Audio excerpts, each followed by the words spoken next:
Clementino, o irmão Elias, Augusto, irmão Luiz, venha, Senhor.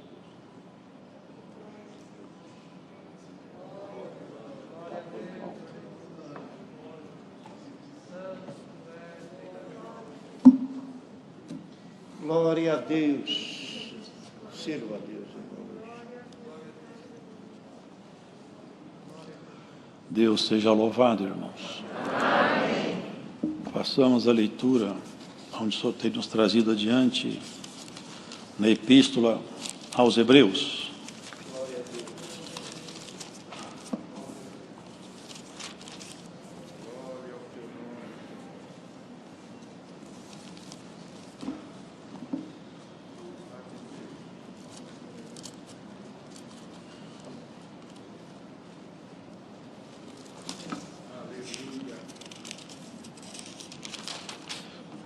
Capítulo 1.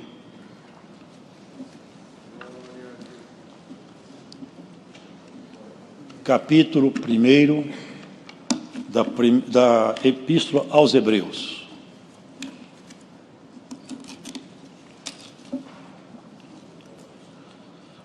Havendo Deus antigamente falado muitas vezes e de muitas maneiras aos pais, pelos profetas, a nós nos falou nesses últimos dias pelo Filho, a quem constituiu o herdeiro de tudo e por quem também fez o mundo, o qual, sendo o resplendor da sua glória e a expressa imagem da sua pessoa, e sustentando todas as coisas pela palavra do seu poder, havendo feito por si mesmo a purificação de nossos pecados, assentou-se à destra da majestade nas alturas, feito tanto mais excelente do que os anjos, quanto herdou mais excelente nome do que eles. Porque a qual dos anjos disse jamais: Tu és meu filho, hoje te gerei. E outra vez: Eu lhe serei por pai, e ele me será por filho. E quando outra vez introduz no mundo o primogênito, diz: E todos os anjos de Deus o adorem. E quanto aos anjos, diz: O que de seus anjos faz ventos, e de seus ministros labaredas de fogo? Mas do Filho diz: Ó Deus, o teu trono subsiste pelos séculos dos séculos, cetro de equidade é o cetro do teu reino. Amaste a justiça e aborreceste a iniquidade. Por isso Deus, o teu Deus, te ungiu com óleo de alegria mais do que teus companheiros. E tu, Senhor, no princípio fundaste a terra, e os céus são obra de tuas mãos. Eles perecerão, mas tu permanecerás. E todos eles como roupa envelhecerão. E como manto os enrolarás, e como um vestido se mudarão. Mas tu és o mesmo, e os teus anos não acabarão. E a qual dos anjos disse jamais: Assenta-te à minha destra, até que ponha os teus inimigos por escabelo de teus pés? Não são porventura todos eles espíritos ministradores, enviados para servir a favor daqueles que hão de herdar a salvação? Amém.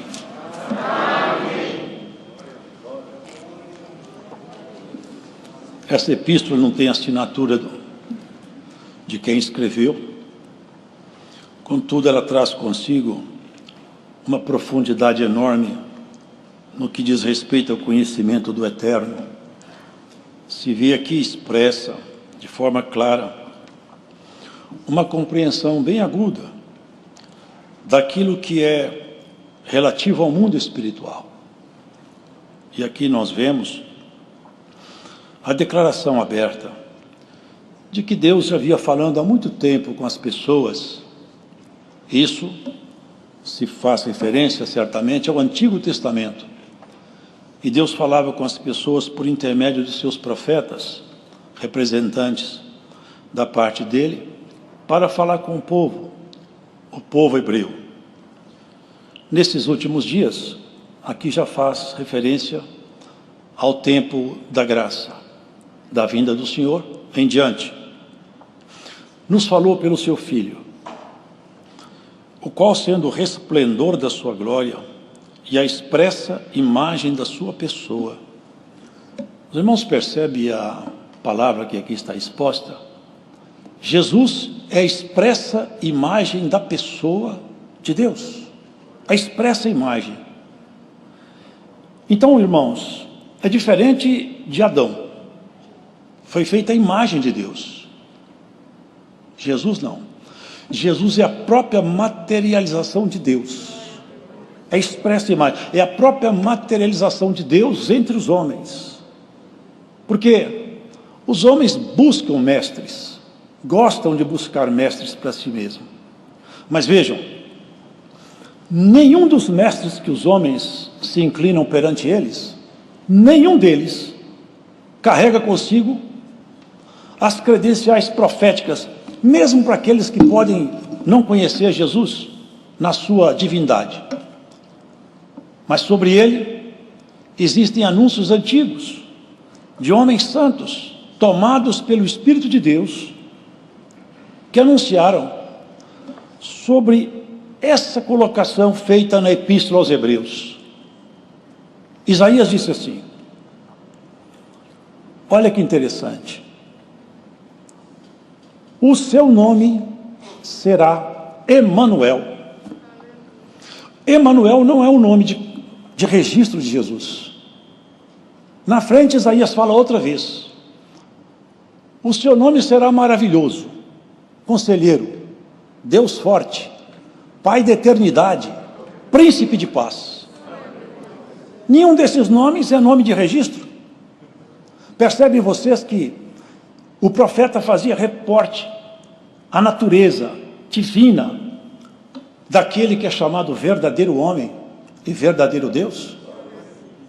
Anunciava clara e evidentemente que um dia Deus ia tomar carne, ia tomar assento entre os homens.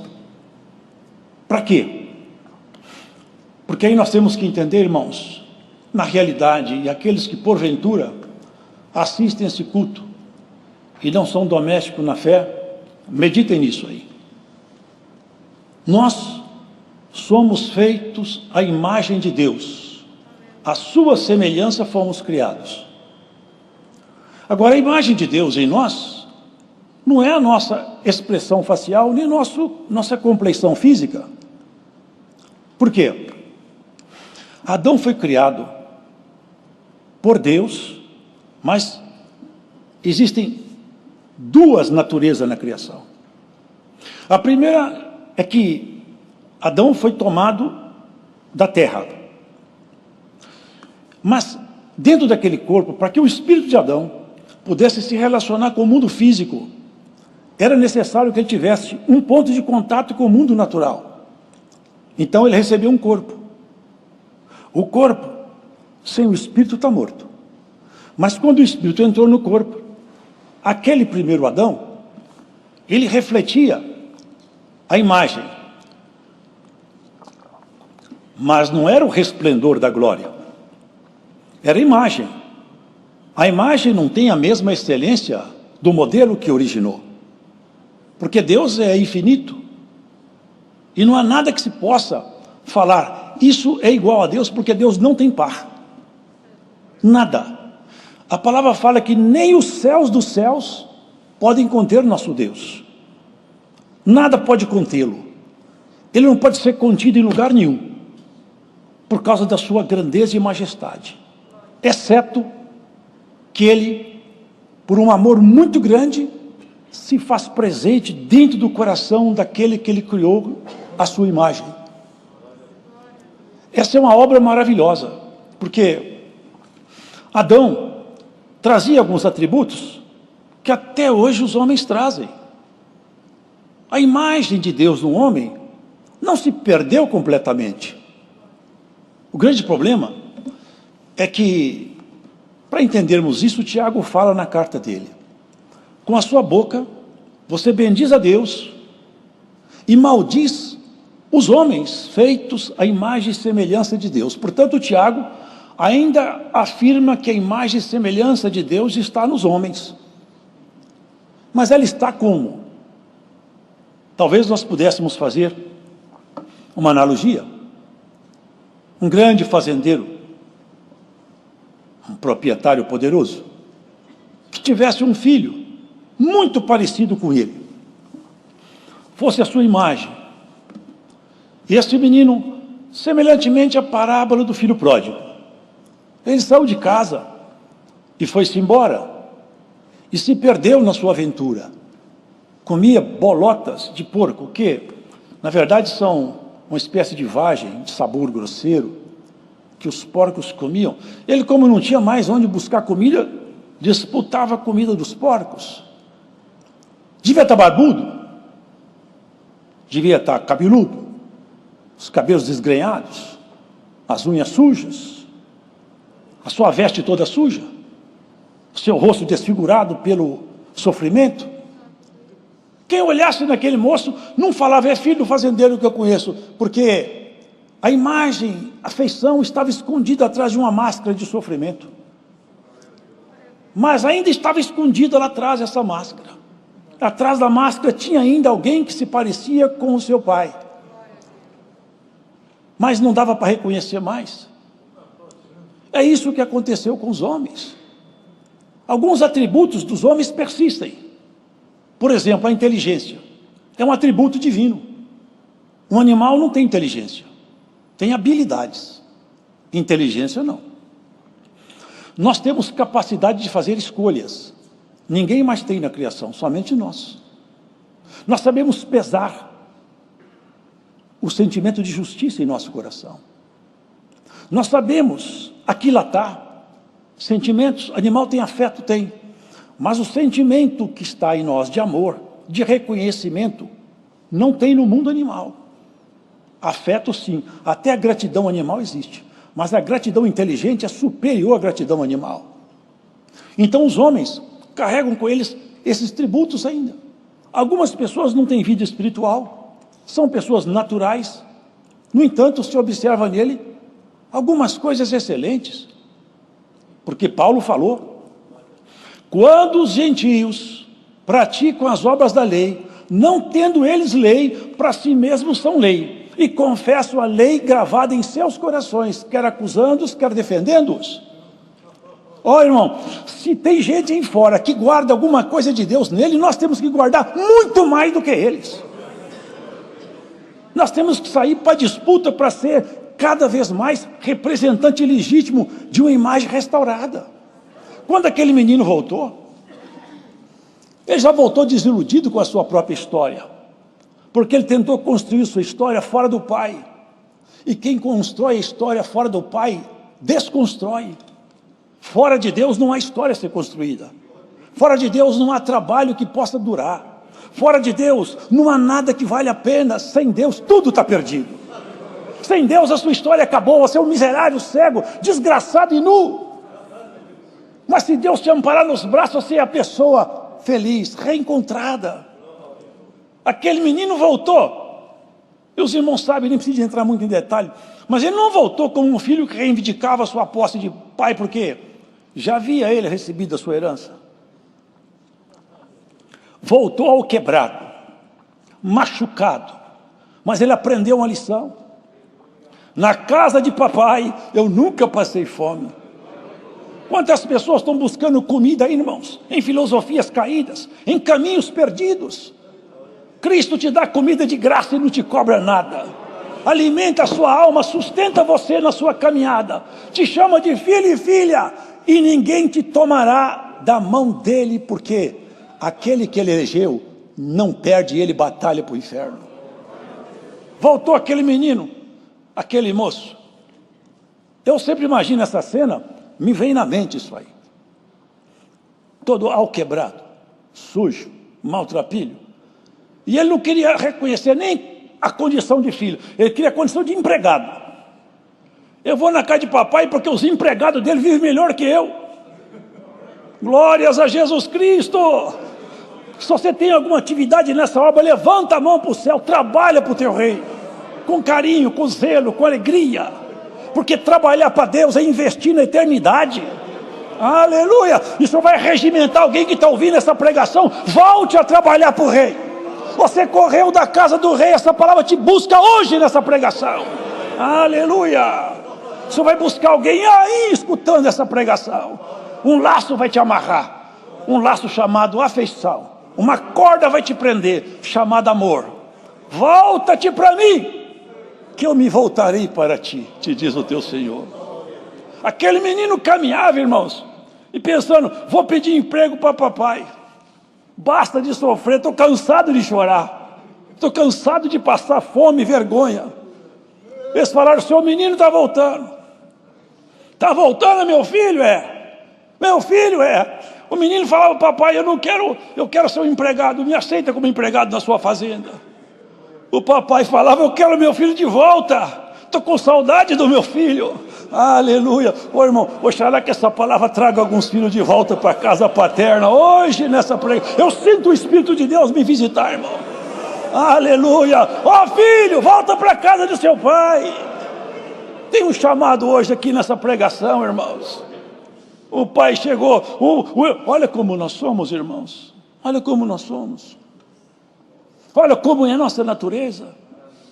O irmão dele viu que o irmão chegava e o pai preparou uma festa tão grande e matou um bezerro cevado e fez tocar aqueles sons de alegria, mandou tocar música lá na fazenda, falou, meu filho estava perdido e voltou, ele morreu, mas agora ele voltou a viver. É isso que aconteceu conosco, com a humanidade, irmão. Todos perdidos, e Jesus veio estampar em nós a imagem que estava ofuscada, desgrenhados cabelos, barbudos, sujos, cheirando mal com as unhas pretas, as vestes rasgadas. É isso que ele fez. O resplendor dele, projetado em nós, restaura nossas vestes. O filho não quis entrar na festa. Eu não vou na festa. Por quê? Porque esse seu filho aí foi para o mundo e se perdeu, o senhor faz essa festa toda. E eu sou sincero e fiel, o senhor nunca matou nem um cabrito por minha causa. Mas meu filho, você é meu filho, tudo que é meu é seu. Você não entende? Irmãos, todos que estão aqui na fé, nós herdaremos a glória.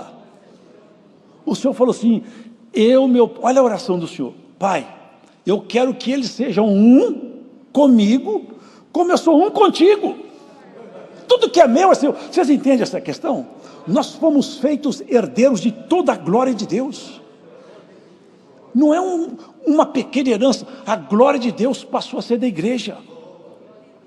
Cristo, com o Novo Testamento, ele marcou nos cartórios dos tribunais eternos um direito irrevogável de herança.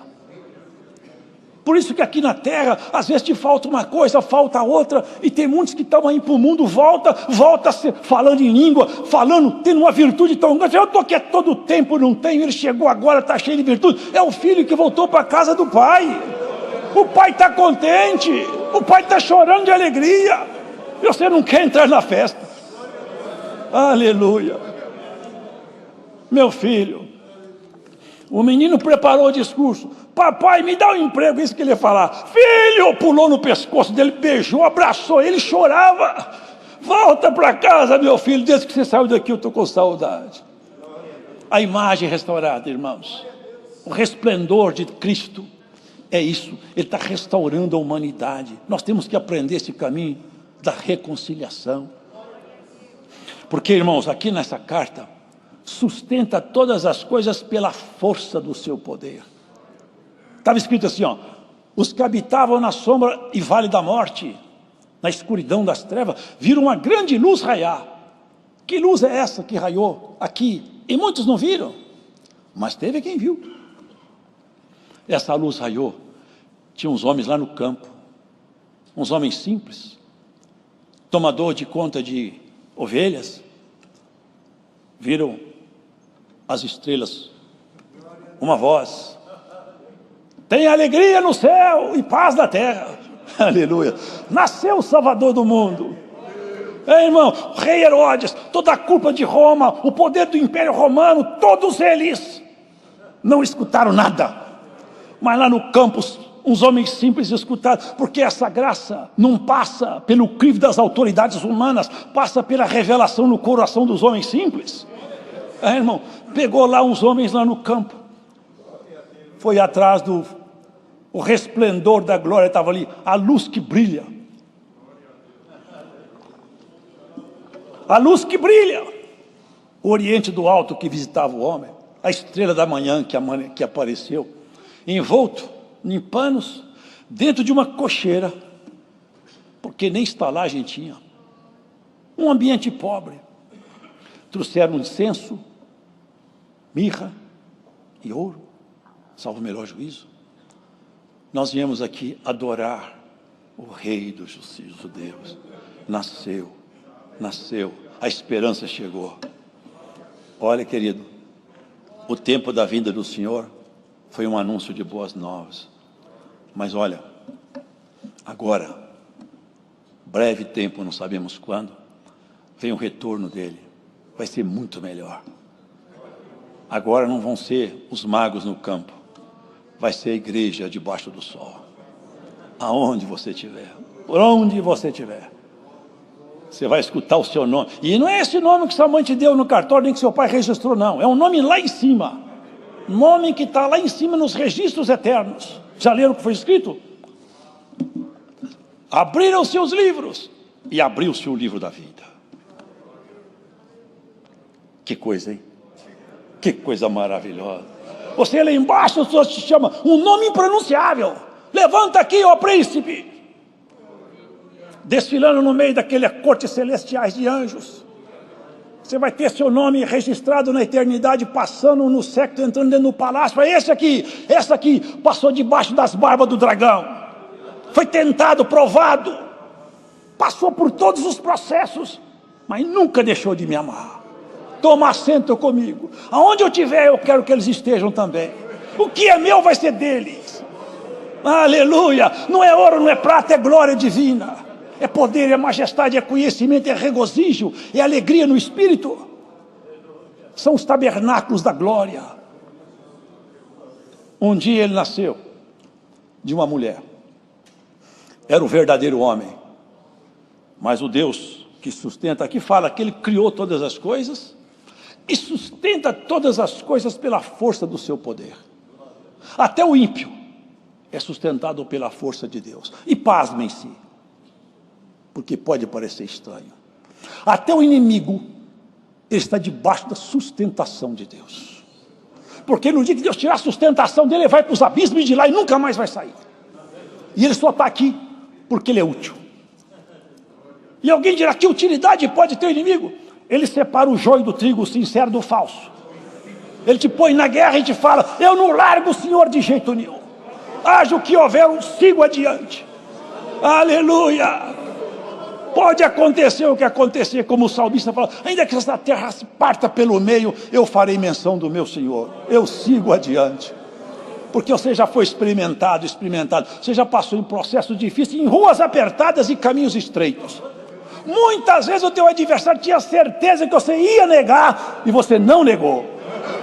Ele jurou que você morria e você está vivo. Ele jurou que você caía e você não caiu. Porque Deus te sustentou. E Ele vai te sustentar até o fim. 1000 cairão à tua esquerda e 10.000 à tua direita e você não cairá.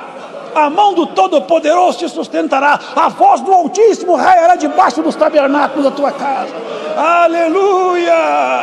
Aleluia! O Todo-Poderoso acenderá uma lâmpada na tua tenda. Ninguém fará escuridão morar na casa que Cristo acendeu. Recebe essa palavra. Haverá luz nos tabernáculos teu. Aí é um tabernáculo eterno, aonde o Senhor conquistou, terra conquistada, está chancelada com o sangue de Jesus, os umbrais de entrada, não tem entrada nenhuma força estranha, porque quando passa por você, tem o nome de Cristo escrito na sua testa e a lei gravada no seu coração.